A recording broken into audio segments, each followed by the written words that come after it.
Session with Dr. Farid Holakouee.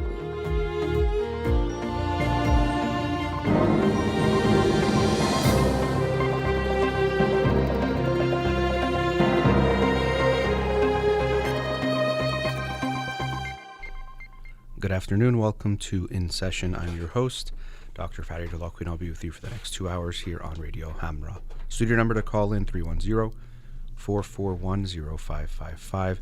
You can follow me on Twitter or Instagram or like my page on Facebook to get updates on the show or suggest topics or books for the program, and the shows are uploaded at the end of each week to my SoundCloud page and podcast on Spotify and Apple Podcasts. Again, our studio number, 310-441-0555. To start the show today,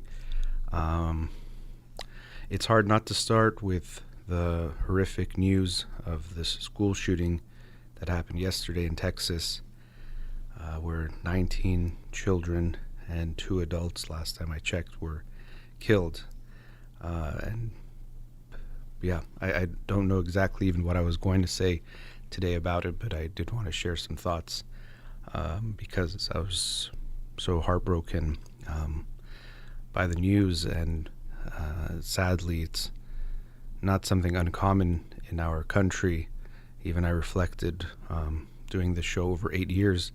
I mean, there's so many shootings that don't even make the news or don't make national news, but I've had to report on many national shootings or shootings that became national news, and it's heartbreaking to think that that's something that happens that frequently, that regularly it's talked about, and that you've maybe seen yourself. Now there's some pictures of the children, the victims who were killed, and it's hard to look at, but I do think we should look at that and look at them and not avoid facing this ugly reality, which is what's happened, this tragedy. And one thing I've tried to make a note of is to not say the name of the shooters in any of the incidents. Unfortunately, that can contribute to the sense that there's some level of getting notoriety. Even if you're infamous, at least you're talked about. And I think that's something that we have to be mindful of when we report. I think when news organizations want to report the news, understandably, there's a sense of sharing the information, and of course the person's name who committed the act is considered a big piece of information, but I think we have to also think of what's the purpose or intent or result of sharing the information that we share. And I think that sharing their name and photo is not something that's helpful. I think we should study these incidents to try to understand them even better, to be part of the process of preventing them. So law enforcement and experts who can have some kind of a more of an impact on things that might happen in that regard should definitely be looking at it and looking into it in depth, but not in the sense of spreading the name and spreading the word of this person or the image of that person. But I've read accounts, maybe you have as well, of family members who either lost a mother. I think one of them I think was the daughter of one of the adults that was killed, and of parents who lost their children. And it's just I've said it many times as I've looked at life, and we think of what's the most painful relational experience we can have, and I've always thought that losing a child is that. Nothing more painful that we can have in a sense of a relational trauma or damage to experience. And so we know 19 families experienced that yesterday, and it's just incredibly heartbreaking. And even considering how parents learn their child has been killed. I remember the Sandy Hook shooting. This image, or really it was a description, but it stayed as a type of image in my brain, burned and etched in such a painful way that parents would go to, I think it was the fire station or wherever they were meeting, to be reunited with their children. And just imagine the parents, of course, I'm sure every one of them so panicked and worried of their child's safety, and they're being reunited, embracing, and slowly the families start dwindling away, And at the end, the parents who were left then learned that that meant their child had died. And that's just a harrowing, unthinkable type of an experience. Just imagining that, of course, this type of news, there's no way there's a good way or a way that's not going to be devastating, but just that image of parents seeing children reunited with other parents and just waiting and looking and hoping, and then eventually just that truth settling in that their child did not make it. It's just unbelievable. And so I don't just say this news or talk about this to be depressing or sad, but it is a reality. And if we are going to be connected to this world, connected to other people, we have to accept being saddened, outraged, feeling all sorts of emotions that don't feel good because of that. So if you want to feel disconnected from yourself and others, you can do that. But if we want to be in some way engaged as a citizen, as a individual, as a family member, you will be affected by the things. And I think we need to allow that to happen, to allow ourselves to feel the pain, the real pain of what we feel related to what's going on. And of course, there's me talking about it now, and then also things like thoughts and prayers, which has become this cliche statement that people make, that we don't want it to be just thoughts and prayers. We want some kind of action to be taken, that thoughts and prayers is something you say or do when you can't do anything about something. Someone gets a screening for cancer, you can say thoughts and prayers for them, that you hope it's negative and it goes well and all that stuff. But when you're the doctor, you don't just say thoughts and prayers. You take action to help the patient in whatever way that you can. And so as citizens, and then also our politicians, we expect more than just thoughts and prayers. And any issue like this is going to be complex and include many different factors and facets, but one that cannot be ignored is firearms and guns in this country, in the United States. And that there's a reason why we have such a high number of fatalities based on guns and gun violence. It's because we have so many guns. And so that issue itself is complex, of how do you deal with something that's so part of the culture, and so many guns are in the United States. But it's definitely something we have to go towards. And just seeing that no action gets taken. Sandy Hook was almost 10 years ago, and really no sensible or tangible laws happen, or changes in the laws when it comes to gun rights have been made. And even that word rights, it's one of those things that I think, of course, it's very valuable when you consider countries and periods of history where people did not have rights or many rights, and we want to move towards that. But I think in this country, it's not just that it's a free country, it's a me country, that people think that they should be able to do whatever they want whenever they want, and no one can limit that in any type of way. But when we live with others, even in a home, and let alone in communities and a country, you can't just do what you want all the time. There's always going to be this balance of your freedom and then other people's freedoms and safeties and all these other issues that come into play. So the sense that nothing should be limited, or that even any right there's no right that we have that's completely unlimited. Even the freedom of speech, which is the First Amendment, or included in the First Amendment, it's not you can say anything, anytime, anywhere, all the time, and no one can say anything about it. That's not true. There are limits to that. But somehow this sense that anything that affects gun ownership or the type of guns is somehow an affront to people's rights is really baffling to me and heartbreaking. And we know that money plays a big part in this, things like the NRA, and they're wanting to make sure guns are being sold at high numbers. And the gun lobbies, that's a big part of what makes action not taken, because we've seen that the majority of Americans want changes to happen when it comes to gun rights and laws. But changes don't happen because, well, if you're getting paid not to have anything happen, you're going to do a good job of slowing things down. And that's what we're seeing happening. And it's just disgusting to see that happening, that no action is taken, that the type of weapons people can buy, an 18-year-old can buy a military weapon, essentially, is not something that should be acceptable at all. It should not be something that we can accept, and even the fact that those kinds of weapons are out there. As a psychologist, I very firmly believe in the good of people and have hope for people, and feel that we tend to be more good than bad. But I also know that we are irrational, or whatever you want to label, however you want to label that we make bad decisions, bad choices, that we do things that hurt ourselves and others because we have so many different feelings and drives and needs that make us act in ways that are not even our own self-interest, let alone that could be harmful in ways to others that we could later regret. And so giving people a capacity of harm, I think, is itself a problem.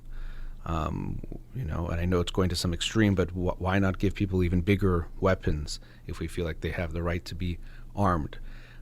Why not give everyone missiles and bombs and other things if we think it's just about being armed? Self-protection itself, I was looking at some statistics. It doesn't seem that firearms tend to have much of an effect there overall, but I don't want to speak in too much detail about that, because I'd have to research it more to be able to speak on it more confidently about the specific statistics on that. But nonetheless, the necessity for certain types of weaponry, I think, is just unjustifiable.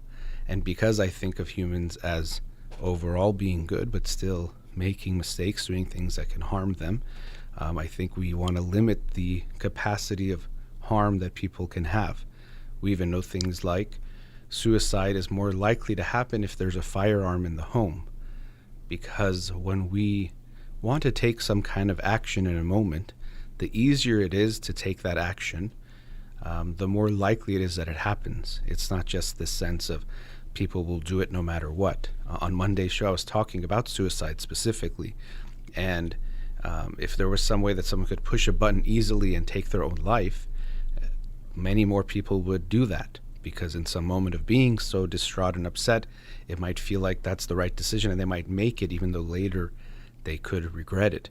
I remember Kevin Hines, who I had on the show several years ago, who attempted suicide by jumping off of the Golden Gate Bridge, thankfully survived, although he had many injuries. He said that as soon as he jumped, he regretted it.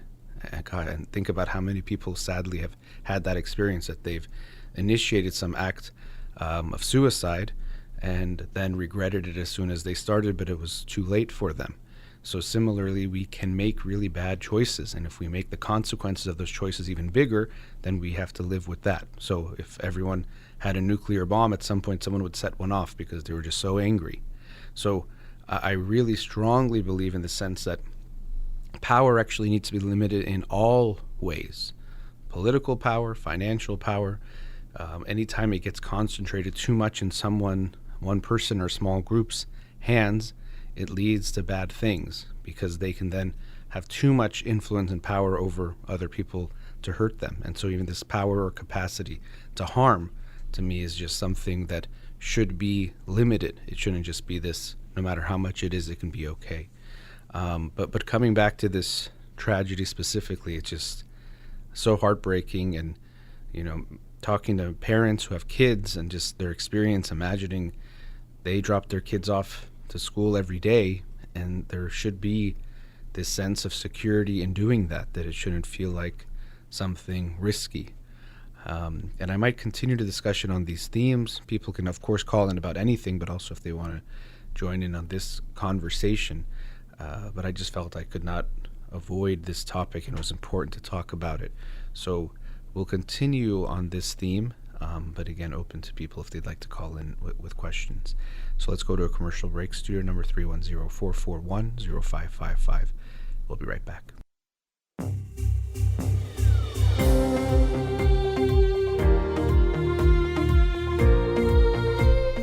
Welcome back. Studio number 310-441-0555. Let's go to a caller now. Radio Hamra, you're on the air. Hello. Hello. Yes, hi. Thanks for calling. Hi. Can you hear me right? Yes, can hear you quite fine. Thanks for calling. Right. I want to give my opinion about the tragedy and the victims that the victim of the gun ownership. I don't think this is a tragedy. I think this is a huge criminal act which is orchestrated by the gun manufacturer, and it is never going to go away in the United States because of the Second Amendment. Second Amendment was designed at the time for a militia where there was no law enforcement, there was no military, there is nobody was enforcing the law. So they formed a militia, and that time they had a mascot. A mascot is the one lead at a time. Mm-hmm. It takes you about 45 seconds to load the one lead into your rifle, Mm-hmm. and then it takes about 45 seconds to aim and shoot, which most likely you're not going to hit anyone. That is the Second Amendment. Second Amendment was not talking about the AR-15, which is the civilian version of M16. And you can spray the air with the lead in a matter of seconds and destroy anyone in front of you. So it has nothing to do with the Second Amendment. And what we have to do is, when people are born in the U.S., they should be given a birth certificate plus the mascot. That's it. The Second Amendment should be abolished. We should get rid of it, and nobody's held accountable. Gun manufacturers should be accountable. Gun sellers should be held accountable. And the owner, and also anybody wants to have a gun, they should have insurance. For a car, we have insurance. For motorcycle, we have insurance in case we harm someone else. For gun, if you have to buy insurance, $1,000 a month. Hello? Yes, I can. No, I'm hearing. Want to give you a chance to continue. If you charge people $1,000 a year for each handgun or the rifle they have, or based on based on the size of the caliber, I think many people are going to think twice before they fill up their garage or their safe with the 20 or 30 rifles or handgun and with the mass number of the bullets. During the last year of Trump presidency, we are short on a bullet. Everybody's so paranoid, they went and buy all the bullets and stash it. Yeah. Where we have a 911, when we have a police department, we have the SWAT, we have a Secret Service, all of that, they would show up. I do not know, I have not read anything in the newspaper that even one single case of the self-defense of somebody from themselves or their family, they saved their life by having the gun. All we have is a victim because gun manufacturer and a gun seller, their revenue is $50 billion a year. And as long as we have these corrupted Democrats and the Republicans, which are supported by NRA, which over 90% of them supported by NRA, we are sadly going to see more of these tragedies, more of these mass killing, and nobody going to do anything. And that is very sad. Yeah. That shows the savagery of the American culture. That's why there is a conflict in the world. What America do, they go and bomb the hell of that country. They occupy. They do whatever they want. These people, the American culture is a very savage culture, and they want to get everything with the blood and the bullet. That's why they're hanging over this Second Amendment. Mm-hmm. And that's terrible. Yeah. Well, Second Amendment should be abolished. Yeah. Thank you. The whole thing. I appreciate you sharing your perspective. I think most of what you said, I agree with a lot of what you're saying, especially the Second Amendment was, as you said, created. First of all, the weaponry was so different you can't even compare it to what it's like now, but also as a protection towards the government, mostly. That was really the goal of it. And right now, if you think you're going to have a gun and protect yourself from the American military, you're kidding yourself. So there's that aim or that goal, if that's what it is not at all in harmony with what's going on now. And I agree with you, the profit motive and the money, and I wanted to actually later on talk about capitalism, which is an easy boogeyman, but really to me is something pivotal when we look at these issues. There's so many factors involved, but it's also a big part of it that money comes before so many things, or almost before anything. It has to make financial sense before something gets done.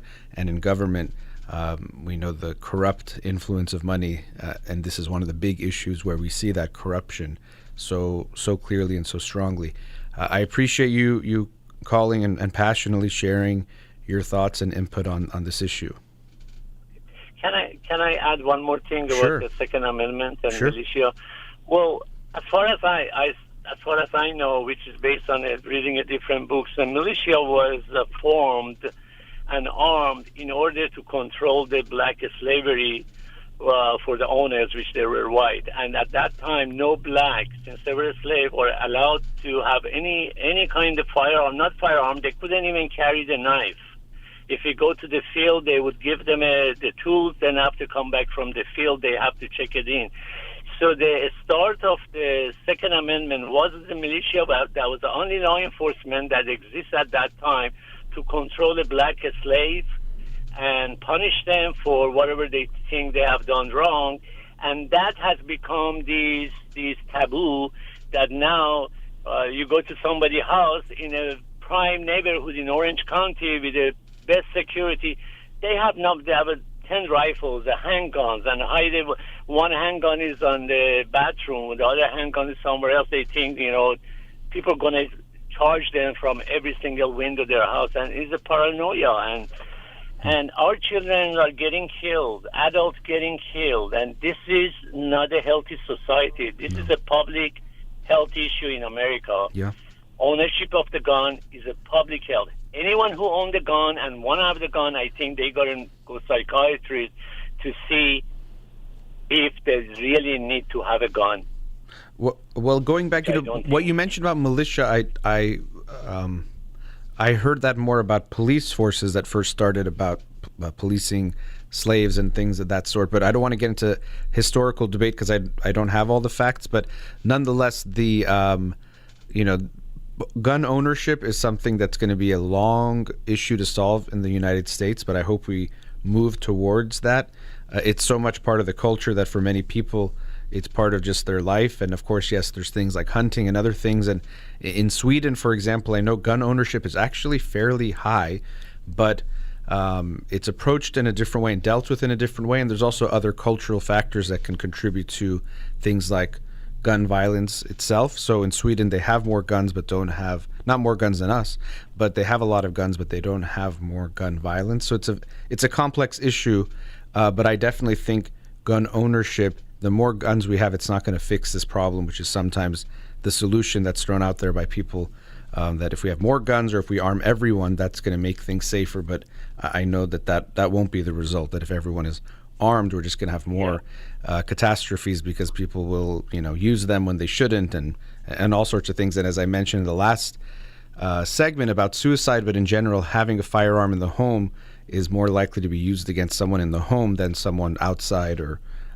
someone, So, and you mentioned any case. There are cases, I'm sure, where people have protected themselves with the firearm. So to say it's never happened, I think would not be fair. But to say the overwhelming, or when we look at the statistics, it's more likely to cause harm than good, I think that's, from what I've seen, very clear. But again, I appreciate you calling in and sharing your thoughts. Yeah, the last note, the governor of Texas, the Abbott, the first thing came out of his mouth yesterday, he announced that teachers should be armed. I think the next one, our kids should be armed. And we're turning every single household and the school into the war zone. I think going to Middle East and other parts of the world is not enough for American bloodthirst. And we have to bring it at home. And this is a public, in Sweden you mentioned that they have a great public health issue. If people are sick, they have 18 years old, that sick doesn't know what he's doing, but he goes on the first day, become 18 by year 15, the guy that created that massacre in Texas. Sweden, they would take them to the psychologist. They put them in the hospital. They monitor them. Yeah. We cannot just leave people the way they want to live and arm them to the teeth. And they say, well, this is somebody said something 200 years ago, therefore it's like a Bible. We have to follow that. Yeah. And that is all political and financial motive behind it. It has nothing to do with your independence, has nothing to do with your protecting yourself. If you want to protect yourself, you have a knife, sword, or a baseball bat, I get a chance to run away. But with a gun, I don't get a chance to run away from someone going to attack me with a gun. Yeah. Well, I mean, the part you brought up about Sweden and the social network or social net that is there and supports, that's something that, as I mentioned, alluded to in the first segment, there's so many issues that are related to this. I think the gun is the most important and the easiest one to address, but in the United States we have so many things that need to be changed as far as how we take care of one another and take care of the most vulnerable and keep people in a healthier place, and if they're needing help, to get that help. And mental health is one of those things that almost always comes up in these shootings. And of course, for someone to take this kind of an action, they're not going to be mentally healthy or in a mentally healthy place when they do it. But of course, America doesn't have some kind of monopoly on mental health problems. They exist in all countries in pretty much the same prevalence rate. So if we have more mass shootings, it's not because of mental health as the cause. It's the guns are really the cause that makes the difference or the differentiating factor. The other things do matter. I'm not saying we shouldn't look at those things, and mental health is important, obviously, to me. But the guns, I think, is a very simple place that we have to start. And if we don't take action there, I think it's already embarrassing that we haven't. But it continues to be just, as you said, criminal to not take action on this. But again, I appreciate your call. We're about to get to another commercial break. Thank you for your program and your dad program. I'm a follower of your dad. Appreciate Thank you very calling much for the great program you guys have. Thank you so much for that. calling. Have a great day. Take care. All right, take care. All right. So thank you to that caller for sharing their thoughts. If you have different thoughts, feel free to call in as well. I will likely continue the conversation on this theme, even some of the things that came up with that caller after the break. But you can call in 310-441-0555. We'll be right back. Welcome back. The previous segment had a caller. He shared his thoughts on the issue related specifically to guns and the Second Amendment here in the United States. I wanted to continue some thoughts that are relevant to this issue, but some thoughts about society, politics, things like that are more general that I've thought about before, but I thought could be relevant today. And some of it I'll be sharing some ideas. It's often not solutions, but ideas and things to think about, food for thought, so to speak, that I just wanted to share. And one of them is related to politicians in general. And a notion that comes to my mind is that we need politicians to be poor or to not be wealthy, really. I say it that way, so it emphasizes the point.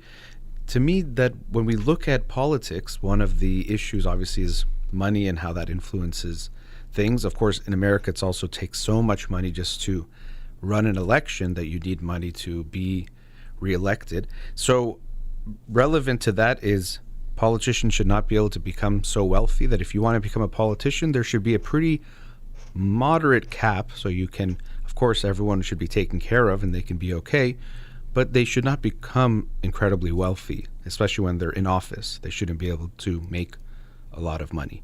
And definitely they should not be able to do things like trade stocks. I think it's so ridiculous when we talk about insider trading. If you're aware of new laws that are to come out, regulations or deregulations or whatever it might be, how could you then also be allowed to buy stocks? How is that not almost by definition having insider knowledge about trading? But we should be aware of who we are driving towards becoming politicians, because some people say, well, if you don't pay enough, you won't bring good people, as far as like strong people, just like certain jobs or careers, if we don't pay them enough. And then, of course, we look at things like teachers. And sadly, I believe both of the adults were teachers that were killed yesterday and literally giving their lives. But we don't pay our teachers very well. So we don't tend to follow some of that logic. But actually, I think you will not only still have good people go into politics, you'll have the right people go into politics. Because if you go into politics to make a lot of money and have power, that's not the people we want there. But that's what we have primarily, not everyone, is that people who want to have power. And any time we make power the part of a role, you're going to bring the worst people and also bring out the worst in those people, but you're going to bring the worst people towards that. If it's about power, hey, if you have this position, you can tell people what to do and you can make people do this and do that. People are going to be drawn to that who will want it for the wrong reasons, not because I want to serve. Of course, every politician, when they're campaigning, talks about how they're a public servant and they want to help people. And again, I'm making generalizations and more about the overall structure and how things need to change. So there are people that are genuinely good people that are in politics for the right reasons. I truly believe that as well. But I think we draw bad people and we draw the worst out of people. That's why we have things like checks and balances in the United States, because if any person or any small group gets too much power, they're going to do bad things. It's just part of humans and human nature and how things go. If you have no consequences for what you do ever, you are likely to do worse and worse things. You're going to do worse and worse things. It's just how it's going to go. So we can't let anyone have too much power, too much of influence on things, because they're going to abuse that, whether they even want to or not. Even if they intend to or not, they likely won't. I even say this to parents, that you have to be mindful. It is the hardest job you can have, the hardest role and biggest responsibility you can have. But because you are in this position where you have so much power compared to your kids, you have to be very mindful that you don't actually abuse that power, because it's so easy to go into that you can essentially do things without consequences. You can make the rules, break the rules, and do whatever you want, and the child is essentially powerless.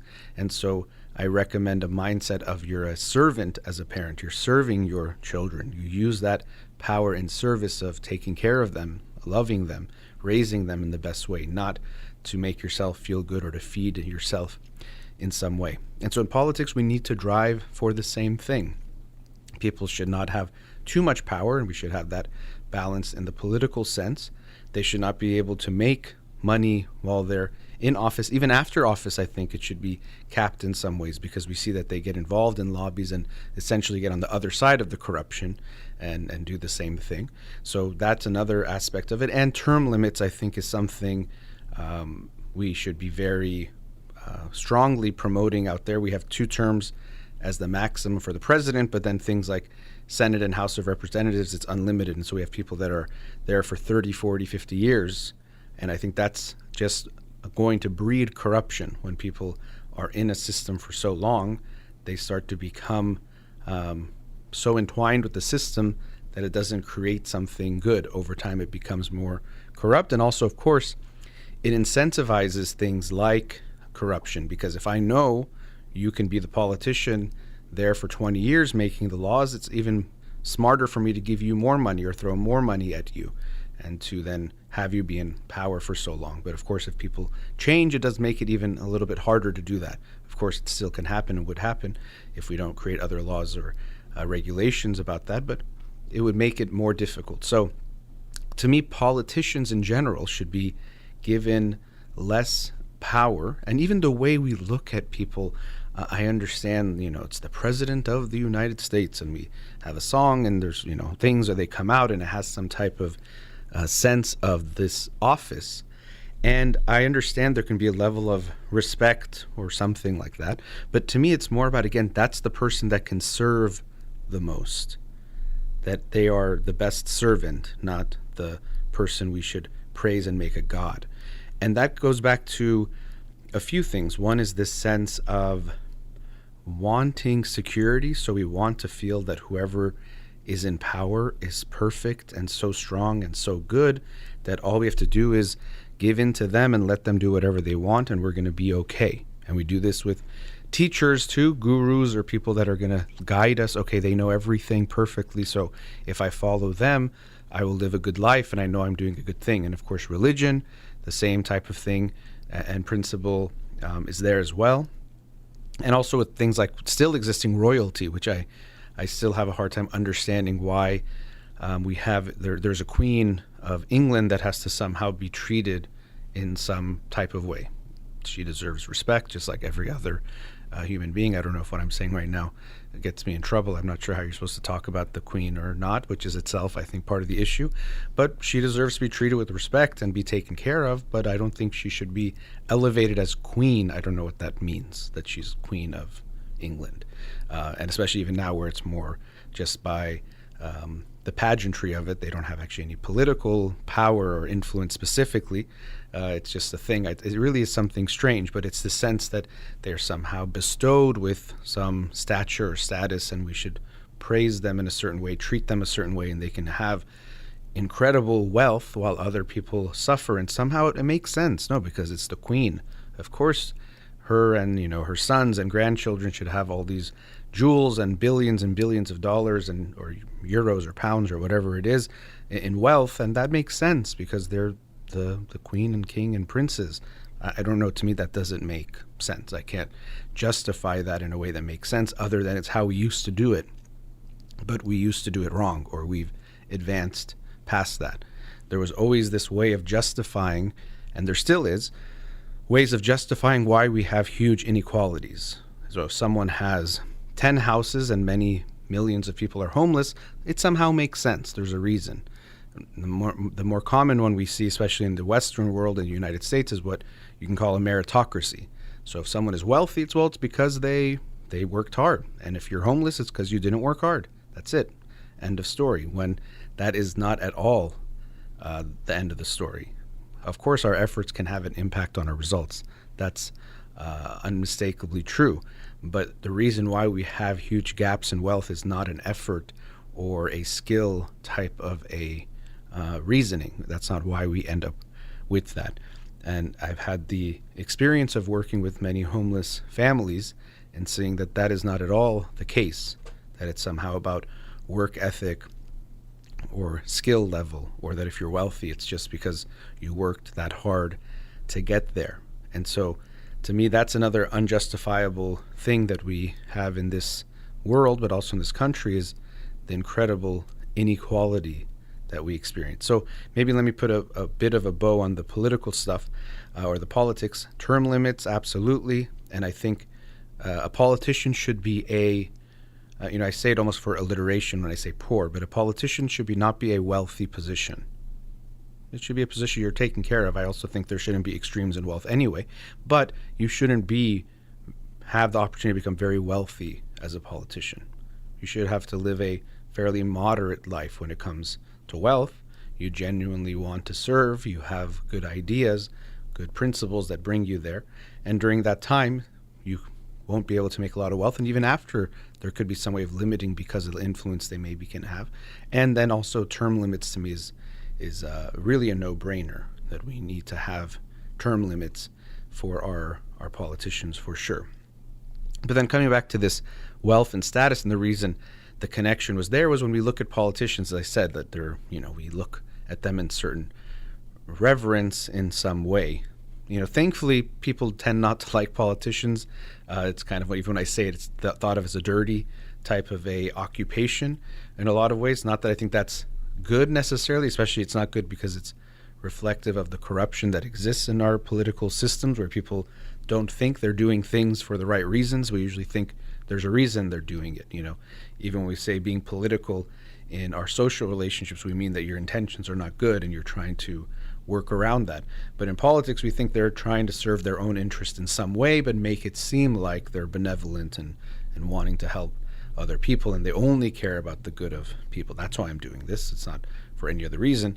And so when you hear politicians who don't want to vote for any kind of gun restriction, they always will have some justification for why actually they care about the people the most, which is why they are not willing to even look at the issue to see what can be done. And so I always have this strong sense that we do better as a society when we move more towards equality or egalitarian type of a system. It doesn't mean everyone is exactly equal in everything they get. That's not even possible and probably not even good overall, but the extremes are the problem. And so one of the issues that comes up when we talk about something like equality is that people say, well, the world is unfair. Things will be unfair. Or even when we talk about these tragedies, well, you won't prevent all of them, or you wouldn't prevent all the lives that get killed, even if you say, well, you only have knives or you only have this. People can still kill people. And that's always this slippery slope argument that people can use to say we shouldn't help on an issue because it's too hard to figure it out, or we can't solve it perfectly. And we're never and never have solved any problem perfectly. If you believe that unless we can solve it perfectly, it shouldn't exist, then you should be in favor of closing every hospital in the world. We're not going to save every life. We're not going to save everyone who gets sick. So why should we have hospitals? Why would you open another hospital? People will still die from illnesses. Why would you open a kids' hospital to help kids? Some kids are going to die. That's the same type of logic to me that's being used there, that because we can't prevent every tragedy or every death, we shouldn't even work at preventing the ones we can or seeing what we can do. So when we talk about saving lives, we know we're not going to save all of them. I talked Monday about suicide. I acknowledge that likely would we make the number of suicides zero? Maybe someday, I hope so. But even still, in the meantime, it might not get to zero, but any life we save is obviously worth saving. And let's see what we can do. So making things more fair, to me, more balanced, is something very important. And I do actually want to share some thoughts, probably in the next segment, on capitalism. It came up with the previous caller talking about money and the corrupt influence of money. And I mentioned it, that it's an easy boogeyman, I know, to say capitalism is bad and, we should have something else. But I want to talk about it in a more nuanced way or more detailed way and share some thoughts. And it's not that I have a solution. And so I know it's easy to complain about something and not have a solution. But I do want to share some thoughts because I think future generations, much wiser than me and smarter than what we've been able to come up with, will actually come up with better ways of doing things than we have. And I just think it's good to share the ideas to see what comes up, kind of like brainstorming, to see some of the values that might drive what type of progress we can make, or what can be something better than what we've imagined so far. And really, I barely have scratched the surface of it on my own. I'm thinking about these ideas. So what you'll hear is it will be slightly unformulated, but just I want to share some of the themes and see what comes up in that type of discussion or that type of thinking, and see where we go from there. So let's go to a commercial break, and you can join the conversation if you'd like, 310-441-0555. Let's go to another commercial break. We'll be right back. Welcome back. So in this segment, I wanted to do something like a thought experiment, and I'm going to kind of walk my way through it too, because I have thought about this idea before, but never formulated it as the way I will today. So I guess kind of give me a little bit of space to see what happens there, and we'll see what happens. So I was mentioning that I wanted to look at capitalism, which of course it's an easy boogeyman. And it's not that I'm here to tell you it's all bad or it's been so bad, but that I think that we definitely can do better, or should think of what can be better, and think about the limitations of it and how we can create a better system. Obviously it brings to mind things like socialism or other ways of looking at how we spread wealth, property, those types of things. And I don't have a solution. I think for me, it's more about the values that drive it, that we first and foremost should reduce unnecessary suffering as much as possible, that no life should be lost from something that we can prevent, meaning that if we have food and someone is dying from lack of food, that's the primary driver, rather than, money and other things. But let me give the analogy or this thought experiment, and then it might actually relate to these types of issues. So we imagine there's some kind of an alien invasion that we see is coming. And I don't love using alien invasion. I wanted to say asteroid, but I want to make it a little bit more complex, because the reason why I don't like alien invasion, I'm a little bit anti-war to begin with, whether it's intercontinental, international, or interplanetary, intergalactic. I also think, this is a way of a thought experiment, that for some kind of beings or civilization, whatever it might be, to have the power to do space travel intergalactically, the way it would likely have to be for other life to find us, they would probably have to be fairly unified. And I don't think they necessarily would come here to kill us, or to, be our overlords, or the things that we see in a lot of sci-fi and ways that it's been depicted before. Of course, it preys on some of our fears of the unknown, the xenophobia of different people and different groups.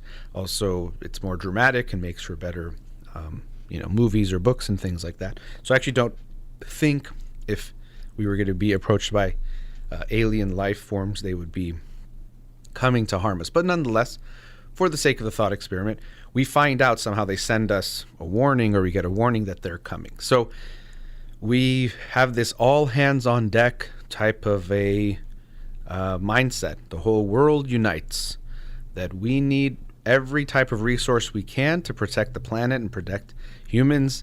Kind of reminds me, there's that movie Independence Day, but something like that, where we all need to band together. And so we need everything. And we need all types of production. So all production type of resources start getting used. We need every type of, professional you can think of, from teachers to teach people certain things. Of course, I'm a psychologist. I'll find a space for myself to prepare people who need to fight and prepare the people. We have psychologists and everyone getting consulted to do things. I'm sure lawyers have to somehow get involved, but everyone is getting involved. So we need all these resources all at once. And then so everyone is uniting and figuring out ways to make this happen. And then, well, someone can, if we think about it in this thought experiment, well, how do we pay for all of this? Do we have enough money to pay all the workers and the materials and the psychologists and the lawyers and the whatever it is, the teachers? How do we pay for that? And so when I think about this myself and when I've posed part of it with other people, of course, the first thought is like, what are you talking about? Like, if we can do all this stuff, we'll do it. We're not going to run out of money to pay for everything to protect ourselves. Like, what do you mean? Well, either we print money or whatever, money won't even be the thing, or people volunteer. And so essentially the solution I think most people come to is that money won't get in the way of saving lives. It doesn't make sense. Why would we even think of that? I don't think anyone think, we have this way of protecting ourselves from the aliens, but it's going to cost too much. So we're all going to die because we can't pay for it. I don't think anyone thinks that makes any sense. And it's almost laughable, right? But if we think of the world we live in today, people die because we tell ourselves we don't have enough money to pay for them, to pay for things. We can't pay for the homeless situation. It costs too much. We can't pay to feed people in this place or take medicines in this place or that place. It costs too much. And so the people in power don't get killed. And so because of that, they're not going to really act on it. But for other people, their alien invasion is happening all the time. They're dying from things that are preventable, but are in a way being told, because of lack of money, we can't take care of you. We can't protect you. And so to me, this system, or this part of the system, shows where capitalism falls flat, where there's something missing. Where when the focus is just on capital and profits or things like GDP, well, GDP went up 4%, so it was a good year economically, or 6%, or whatever is considered a good year. Okay, but if more people still starve to death, do we consider that still a good year, even though overall the wealth has increased? And whatever wealth means, the ways we measure it with money in this unit, to me, that doesn't mean we had a good year. It depends on how you're measuring these types of things. And so that's why when I think of it in that way, that again, if we thought of protecting all of us, and especially those who already have power, we don't think that money would be the limiting force. We saw some of that during the COVID crisis where, okay, we're going to, you don't have to necessarily pay rent, the moratorium, there's lots of things that people put on pause because we didn't want people to die. And even there, partially it was because, well, if we try to make everyone keep working, more people in power also would die, or more people who have wealth, and they're not going to want that. So no one has to pay for things. Let's just make everything cool for a while, and we still make it. So to me, it's very clear that there will be some solution better, much better than the one we have. And of course, anyone could say things will get better. I don't think anyone thinks that's it. But to think that somehow capitalism and the way we do things is like the ultimate end all be all, which is what you hear sometimes. Oh, this is the best. It's such an amazing, I see people talking about it on, like, let's say YouTube and different debates. And they talk about capitalism like just, it's like they're the most beautiful thing ever. And I think it's a wonderful type of a if you want to call it invention or system. So I'm not saying throw the baby out with the bathwater, that it's all been bad and that even actually any system we have will be nothing like this one. It might have some of those elements.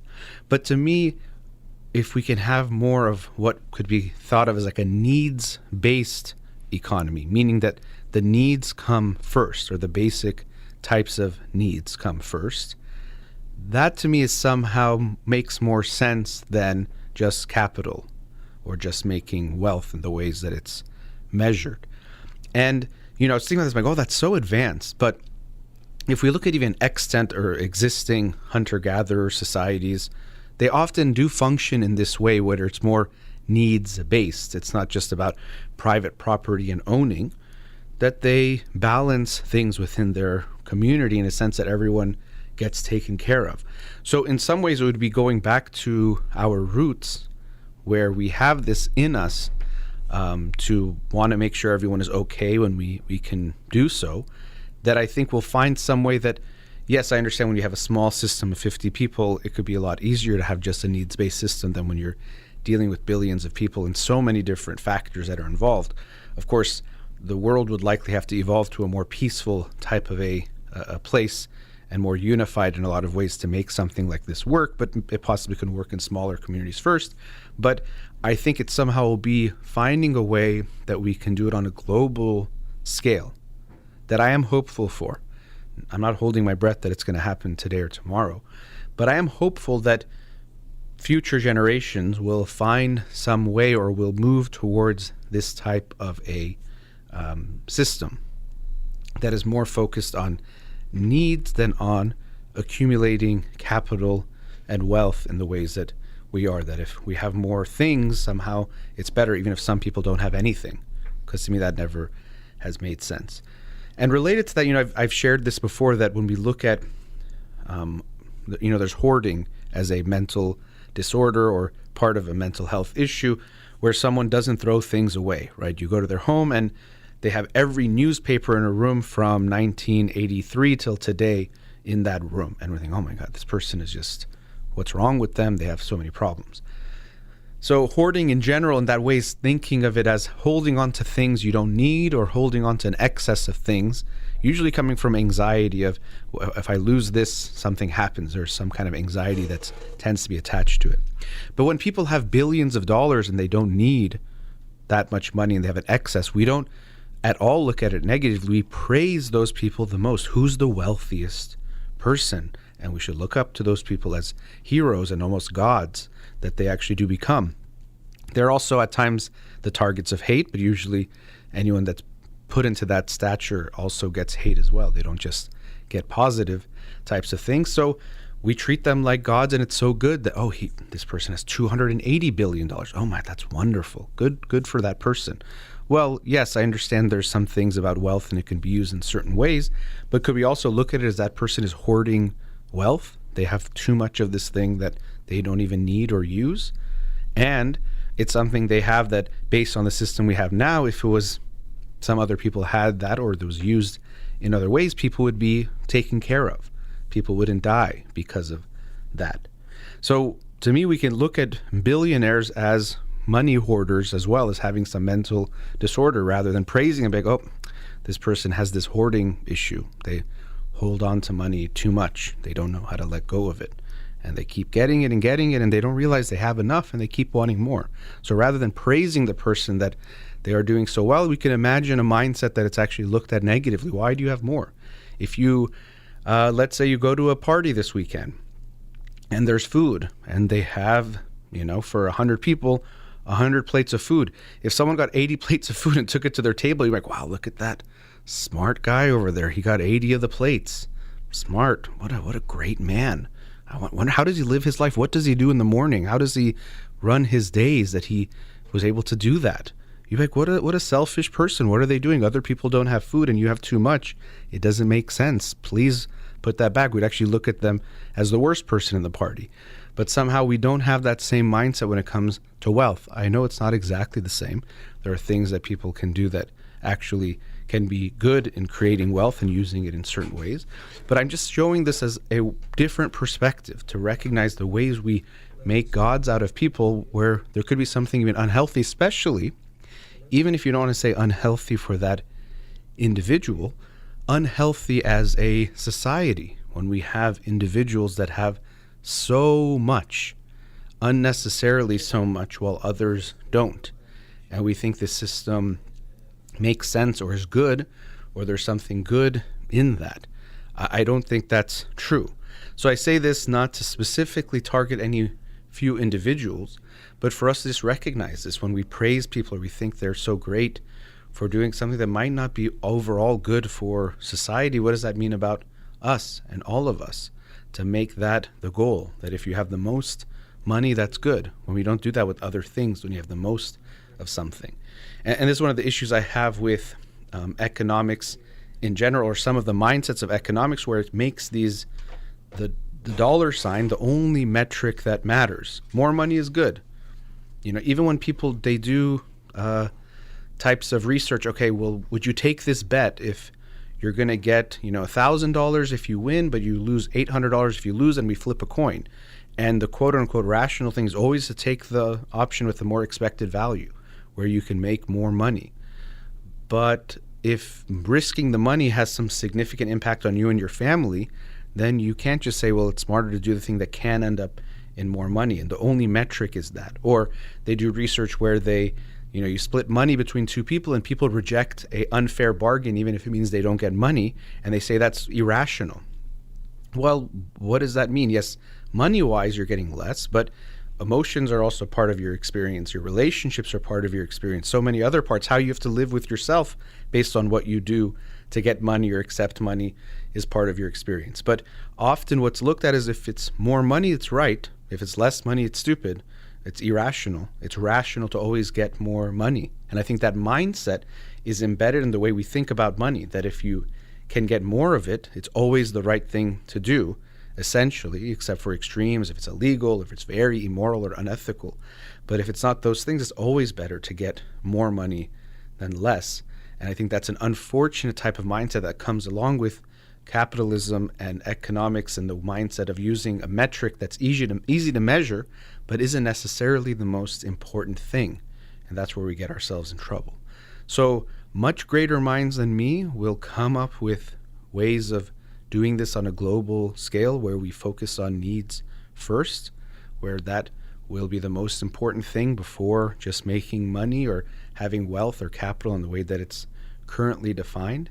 And I'm hopeful for that to be sooner than later, even though, again, I'm not holding my breath that it's going to happen very soon because of how strong the systems are, and the type of change I'm talking about, of course, would be huge types of revolutions. But I still am hopeful and excited, even if I guess I'll never see it, but just to imagine that. And I hope people will keep thinking and imagining and coming up with ways that could be a reality. It's very possible there's some things out there that I haven't read or seen that actually propose things along these lines, that if you know of them, please send them my way. I'll do my own research as well. All right, let's go to another commercial break. Studio number 310-441-0555. We'll be right back.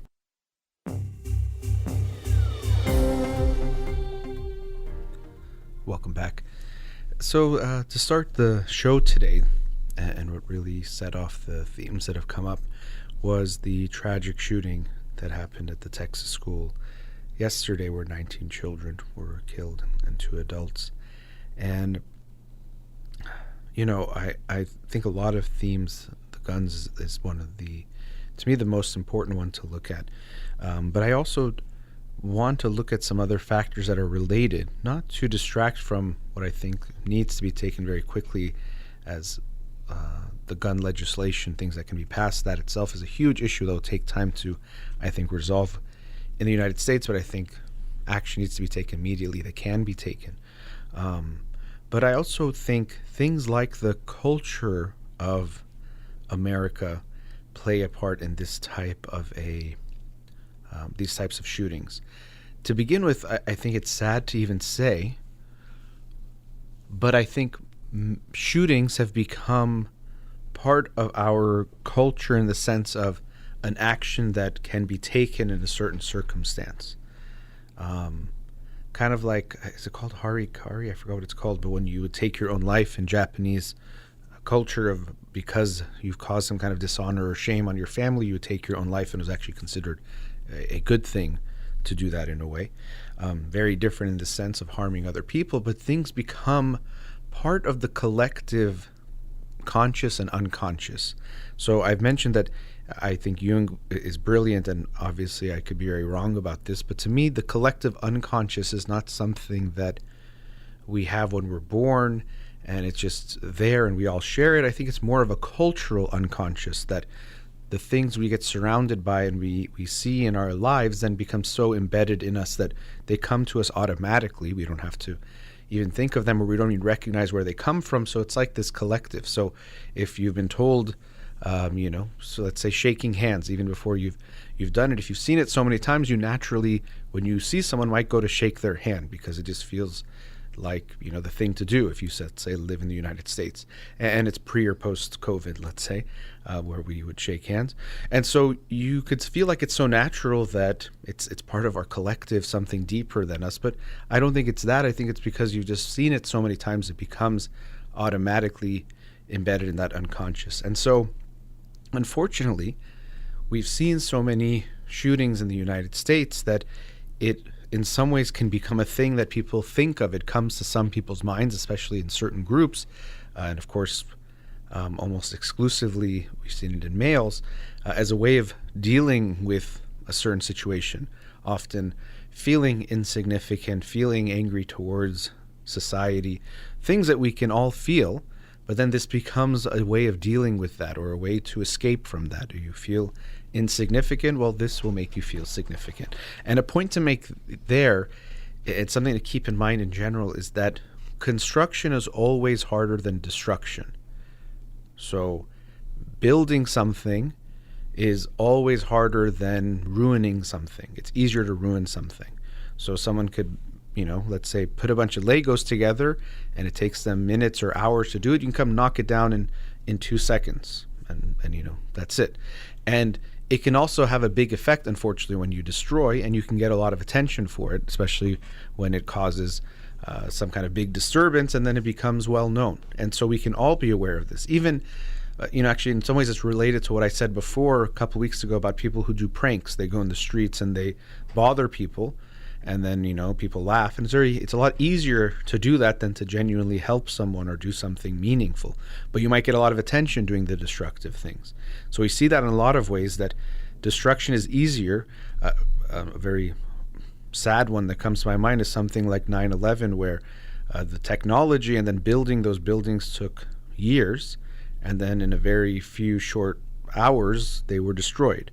So we can see that destruction is always going to be easier than construction or building something. I don't just mean construction in a sense of buildings, in any kind of way. And so when people are looking for a way to get attention, it can often be much easier to do something bad to get attention than to do something good. Even this is part of the class clown type of a mindset, which I don't think is always bad, but I mean this mindset is, well, I can't come up with the right answers or good answers to get attention in that way. But if I make fun of the teacher or make a joke, I'll get some attention. So at least I get seen in some way. So as a response to the feelings of insignificance that we all can have and we all fear, unfortunately, destruction and hurting in some way can seem like an easier way to get attention and as an escape from that insignificance, unfortunately. And so that's something that we want to instill in our children and in general in cultures, that we want to not give attention to those who cause harm or give them the type of notoriety they want, which again is why I think we should not put on the news the names and faces of people who cause great harm. In a much more minor way, if you watch sporting events before, if someone ran onto the field, a streaker or just ran onto the field, they would put the camera on them and show them. And now you'll see that the camera doesn't show them, so as to not reinforce that you'll be as famous. You still get attention, and it still might get posted, obviously, on social media where people get a video of it, but they won't show it on the national and international scene. And so how we bring attention to people is something we have to be aware of.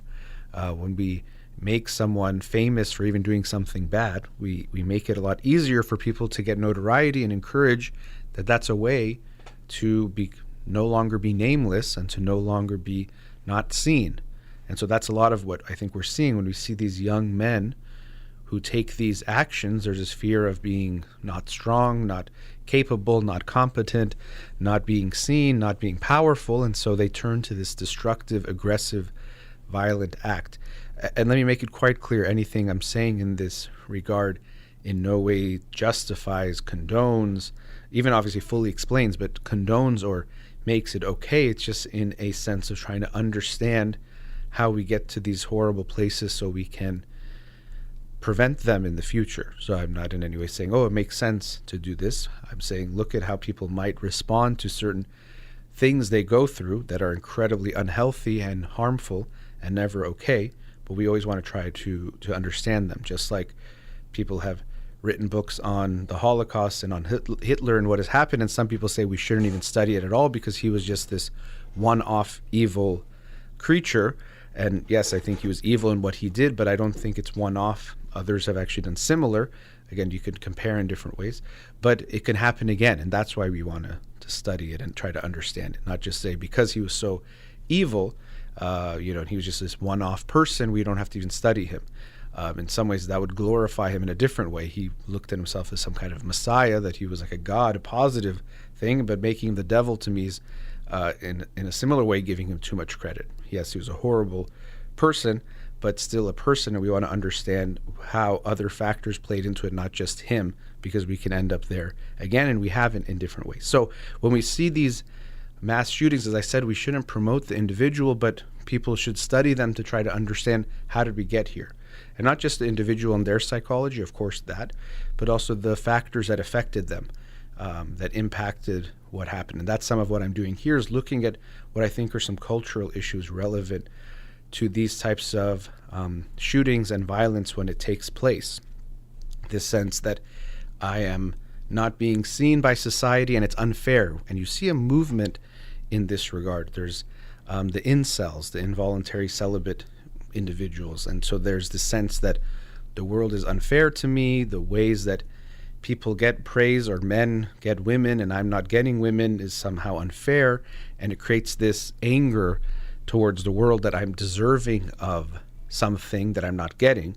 And so then because it's so unfair, eventually, taking action might even make sense, or it might be justifiable in some way. And related to that, actually, it might feel like changing gears a lot, but looking at parents and how they deal with their children. I'm very much in favor of making your children feel comfortable in the sense of being taken care of, that their needs do get met, definitely. As I've mentioned, though, not necessarily comfortable, meaning that whatever feels good to them we do and whatever feels bad to them we avoid, because if we want anyone to grow, and especially our children, we need to allow them, encourage them to face discomforts, the pain that leads to growth, and of course avoid the pain that leads to damage. But that means we have to allow them to face discomforts. So let's say they have to do their homework, and you could write a note so they don't have to do their homework. That's actually not loving them. That's hurting them by not allowing them to face the challenge and the genuine consequences of their life and try to give them a temporary comfort. And similarly, as much as we want to make them feel, and not just feel, but show them that their needs will get met, that they can, have things that they want, something that parents at times do is they have this bias so strongly towards their kids that whatever you want matters the most. So if you want something, it doesn't matter what else other people want. That's the most important and almost the only thing in that moment. And at times I've had parents ask me, well, how can I teach my kids to be more empathic? And it's not going to be just from some lectures that you sit them down and say everyone matters and you should care about people and people, have feelings too. Yes, some of those might come up here and there, but more important is going to be the hundreds and thousands of interactions you have with them and they have with others and how you respond to them. That just because you want something, it doesn't mean other people have to necessarily care about that, especially if it's a want. If it's a need, that could be different. If you are really thirsty and in pain or hurt, yes, that's so important. But if you say, I want things to be this way or I'd like this, doesn't mean other people have to necessarily care or jump to that. And even we have to be aware of how we jump to that. As a parent, yes, giving your children what they want is important, but to limits. I think sometimes parents go too far in thinking that if my kid wants anything, they should never have to be said no. No one should say no, especially me. Okay, he wants that toy, let's go get it. She wants that thing, let's go buy that immediately or give it to them this moment. I don't want them ever to be told no or not get what they want. Often this comes from our own experience growing up, feeling deprived in certain ways, where we wanted something and didn't get it. Or let's say, often I hear it from people who grew up in poverty and now they're not in poverty. They don't want their kids to ever not get the toy they wanted because they remember wanting the toys and never getting any of them. And we always have to be mindful that one extreme being bad doesn't mean that the opposite extreme is healthy. So if you didn't get any toys doesn't mean your child getting every toy in the world every moment is actually the healthy thing. Them having the appropriate toys in appropriate ways is good, but the other extreme is not healthy for them. So often when parents can feel their own sense of being deprived as a child, when they have their own children, they can react the opposite way and say, I never want my child to ever feel anything that could feel like deprivation. Even they want something, get it. You have 2, get 3. And this can actually lead to a sense of entitlement that the world is going to owe me. And that's very different from the world will have enough for me, which I think is actually good to show your children that there's actually enough for you and there will be enough for others as well, but different than the world owes you for it to be the way that you want it to be. And I sense that a lot in American culture. I mentioned before, we don't really think of it as a free country. We think of it really more a me country. Because if you think it's a free country, it means you have rights and everyone else has rights. So it's not just what you want to do every moment. Because if you have rights and others do, they have rights as well. So you are somewhere and you want something, but others want something too. So it's democratic, let's say, and you figure out based on voting or some type of process, how do we find the best thing for everyone? But not just, well, I want this, so it should be that way because it's a free country. No, it's free, yes. But again, there's other people and they have wants and needs and their own rights, and we have to find a way of balancing all of them. But I think the entitled mindset that if I want something, it should be that way is very strong in this country, and it's very unhealthy. Teaching your children that what they want is very important. What they need is very, very important, especially, again, if it's a need and something that leads to either pain or suffering if they don't have it. But even what they want, you're going to pay attention to it. But not that whatever they want happens instantly.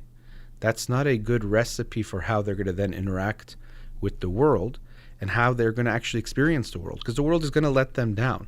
The world is not going to give them what they want every time. But unfortunately, what I see is that this sense of if it's not the way I want, something is wrong with the world, leads to lots of things. Of course, in the extreme is what I'm talking about today, the sense of, well, then I can take it out on other people because I should have gotten what I want. And so whatever I do, hurting, killing, can be okay because I wanted this thing and it's unfair that I didn't get what I want. It's actually important to teach our children that the world is based on causes and effects, that when you do things, you will get some results, not just because you want it, but okay, you wanted something, let's see what we can do to get it. You wanted something, let's see what you actually might have done to lose it. Okay, you wanted that, but you took some actions that it might make sense that you don't get that thing anymore, at least for a while, let's say temporarily, or something happens. So it's not a sense of punishing to punish, but of showing consequences. And so showing our children that what they want matters, but is not the only thing that matters, is actually something very important, especially as they start to get older. As young children, it's harder to tolerate not having, and so we're mindful of that. But as they get older, being very aware that we can show them that what they want matters, but what others want matters as well. And we have to show that both with them, but also through our actions. Your children will pay attention to how you deal with other people. Are you only focused on you, or do you take other people into mind and into account? It'd be a very, very important message to teach your kids. I'm looking at the time. We got to go to a commercial break, but I'll probably continue on these themes after. We'll be right back. Welcome back. And so in this last segment, continuing on the themes from earlier about some aspects of American culture, I was just talking about another one that is there and obviously undeniable in this kind of a case is violence or aggression as a way of getting what you want or doing something.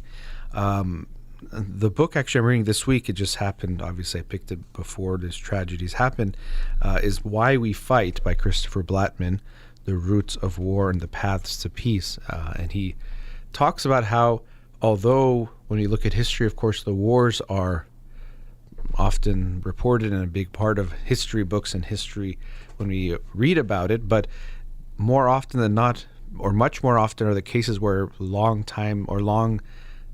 standing feuds don't end in physical war and violence. And so trying to understand that. And I'm only about 20 pages in, so I can't speak much about that other than what I've read so far, but just looking forward to reading what he has to say based on looking at history and how we tend not to actually be violent with each other, because there is always these battles of trying to understand, is human nature violent or not violent? Are we good or are we bad, and things like that. And I think we have the capacity for all sorts of things. We obviously have the capacities for aggression and violence that can come out depending on the situation, of course, depending on individuals as well, but also depending on the culture. How acceptable, expected is it to go to that place? And I think, unfortunately, what we see in the United States is that violence, aggression has often been our way of diplomacy, oftentimes. If I have a bigger gun than you, then I can be the one that makes the decisions or has the power. And we see that has often been used in how we deal with foreign powers and also internally as well. And I think this has an impact. And so it relates to what I was saying in the last segment, that this tendency or notion that what I want I should get, then it could also lead to, well, if someone is in the way of me getting what I want, I should turn to anger and aggression. Because anger itself, we can look at it as a feeling that relates to being something wronged. We're being wronged in some way, or someone's in our way to get to something we want or need. It could turn or lead to anger. That's the response. And so that's something that if I think I should get what I want, I'm more likely to go to anger. Anger in that sense is a response to our expectations not being met. If you go to a restaurant, you get angry if it takes too long, right? If the food doesn't come out for 2 hours, you might get angry. If it comes out in 10 minutes, you won't get angry, because your expectation is 10 minutes is right, or 10 minutes is fair, or 10 minutes is expected. If it's much longer than that, then you might get angry. So we can understand our anger. This is even related to when people say, go to anger management or control your anger. It often isn't about, when you get angry now, what do you do? That can be definitely part of it. But actually, when we get to certain points of anger, it can be hard for any of us to control ourselves. It's actually more important to recognize what's making us angry, and can we approach that differently. If we don't have that expectation, or have expectations on so many things, we actually might get angry less. Less things will make us angry. So as I've also talked about, anger is not itself a bad emotion. We need it, but we can be aware of what's making us angry, how often we get angry, and how much we're getting angered by certain things. And it can be very much related to our expectations of things. And so again, if our expectation is, well, I want this, if I don't get it, I have a right to be angry. And that's not true almost all the time. You can want something, understandable, and it might make you frustrated. And even it could make you angry internally, but does that mean you're allowed to act on it? No. That I can go do something to someone else because I'm not getting something that I want. But I think, unfortunately, we do see that in our culture, in the American culture, it becomes more prominent. So it's part of our human experience and human background and human responses. But how much do we promote certain types of reactions? It could be that anytime someone wrongs you, you're allowed to punch them. You could have a culture like that, where that's, well, someone did something you don't like, you're allowed to punch them anytime. Well, that can happen, but then that means violence becomes one of our primary modes of dealing with differences. And if we want to live in any kind of society where we have many people with many different wants and needs and timings of things, where we want to do things and all of that, well, then we have to be ready that conflict is a part of life.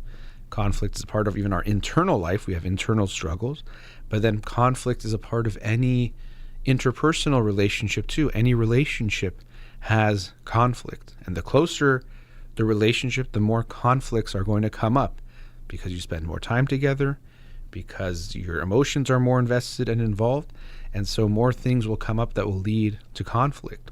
This is why if you're in a romantic relationship, you should expect conflict. And when I say conflict, I don't mean it has to be ugly. That's what I'm going to get into. But that disagreements will come up. Things will happen that you don't like. Your partner does or doesn't do something that makes you upset, or says or doesn't say something that makes you feel bad. And so that leads to conflict and disagreement. So going back to this expectation mindset, we have to expect conflicts arise. And also that's a good thing to keep in mind, that whoever you're with, you're going to have a certain set of conflicts or issues with them. Sometimes we think, I have this problem with my husband or my wife. I wish I was with someone else. Well, if you're with someone else, you might not have that problem, but you would have some other problem, because any two people are going to have a set of problems, not even just one, but a set of problems that comes along with just the differences you have and how you rub up against each other in a certain way that will cause certain issues. That's just part of it. So we have to expect and accept conflict in our relationships, whether we're talking about individuals or in larger scale. But it's now, how are we going to deal with it? So again, if our first reaction is, well, I want this, it doesn't matter what you want, that's a problem. And so this relates to that expectation, it relates to empathy, it relates to having respect for yourself, but of the other as well. All things we want to make sure we're instilling in our children. So again, it's not just what you want. Even, your children have a conflict with a kid at school, and often the reaction is, okay, well, that kid was wrong and whatever you did was right, and let's go, full force, do something about it. So on one level, yes, it's good to have your kids back, but there's also space to have their back, be supportive, be empathic of them, but also use these as opportunities to help them recognize the other person in that equation. Okay, well, let's try to understand what that person felt, and what do you think you did also that could be different? First, empathize and show that you're with them, and if they're having big feelings, deal with that. But once they've calmed down, let's talk about what happened and see if we can understand the other person's perspective, or what you think you can do to help make the conflict be resolved. Not just let's make the person go away, let's help the conflict go away. And even put in those terms, the person go away, sometimes that means we switch classes or do things, but this is also the sense of make the group go away or the person go away by killing them. That also becomes another solution when that's thought of as a solution. I don't like you, or we have a conflict, you should be gone, in whatever way that means. So in our interpersonal relationships, of course, you're going to have conflicts come up, but unfortunately people do turn to violence. We do have domestic violence is a very real and serious issue, that people with their loved ones think that it's okay to go to that place. That if I don't like what you're doing, I'm allowed to physically harm you, to control you, or to get you to do what I want, which of course is not okay and not healthy at all. So it begins with our relationships, recognizing that when we talk about diplomacy with countries, it also begins in our relationships of, do we have diplomatic conversations together? Okay, we have a disagreement, we have a problem. Let's talk about it first. And all the levels of avoiding violence that are there for us, to make sure we go there first, and then any kind of anger or violence is an absolute last one. In some cases, not even on the table. If we're talking about a disagreement between two people, it should never get to that point no matter what. But even in bigger issues, that we don't have that as a first line of action. I wanted to say defense, but that sounds almost like military in a way too, but it's not the first place we go to. But unfortunately we see that, and I do think we see that a lot in the American culture, this mindset that when someone doesn't, you don't like someone, just get them out of your way. And when you look at the way we deal with other countries, that tends to be the mindset. Well, we're having some issue, we can bomb that place, or how do we kill the people that are creating problems? I've always seen this in the reaction to 9/11. Of course, something horrible happened, but this mindset that, well, if we kill all of our enemies, then we'll have peace. And you're not going to kill your way to peace. It doesn't happen. Yes, there are bad actors, and sometimes you have to do certain things or detain or whatever it might not be. But the mindset that if I kill all my enemies, then I'll be secure, doesn't work, because you, of course, will not kill all of them, whatever that means. But then also you'll create more in the process of having violence as your mode of action. And that's actually what we've seen as well. So We could think that we'll be safe once we kill everyone that doesn't like us, but we soon will realize that's not possible. You can't kill to peace. We have to go through the more diplomatic means, through other ways of doing things to get there. And yes, of course, there can be times where, again, it could be the last line and self-defense is a real thing, whether it's individual or collective. But more often than not, we find solutions that are peaceful, not just because we don't want to kill other people, but it is better for us as well. Violence rarely tends to protect us. It tends to put us more in harm's way, put us more in risk. So as I conclude today, the impetus, the motivation for all the topics that came up was the tragic shooting yesterday at the school in Texas. Of course, as it goes beyond without saying that thoughts, prayers are with those individuals, but as I said, we don't want it to be just about that. Action has to take place. I hope you will do whatever you can, reaching out to politicians to put pressure on them, I know about social media. It's not that that's going to solve anything, but we have to make sure voices are heard, both in how you vote, but also how you spread your words and whatever you say, so that people know how you feel about these issues, and not doing it in a self-righteous way or virtue signaling, but actually because we are upset, we want to see some change. So I'm heartbroken and hope to not have to report on anything like that again, but I know it won't stop happening unless we make things change. All right, that's the end of today's show. Thank you for listening. Have a wonderful day.